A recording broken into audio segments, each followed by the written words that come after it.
Ang adlaw-adlaw ba? Tapos karon lisod baya nimo inaton ang kwarta kada kwarta maabot karon.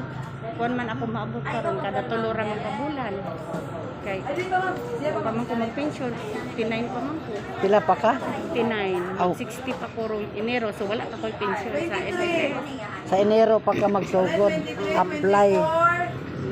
Ako lang panay ko, 2028 pa daw ko. Unsa daw? Sa kuan pa ko. Dito man ko sa SSS.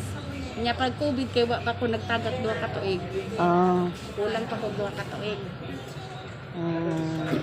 So bisag magsaysinta na ko sa Dagko man nagpensyon. No? Pila kang pensyon anak? kapinlibo man akong bulan, 1,350. Aw, dagko eh. Okay, mga anak, sir. Uy, pa yung mama. Ay na lang ma'am, right na. Wabatay lang sa ligan. Kamusta mo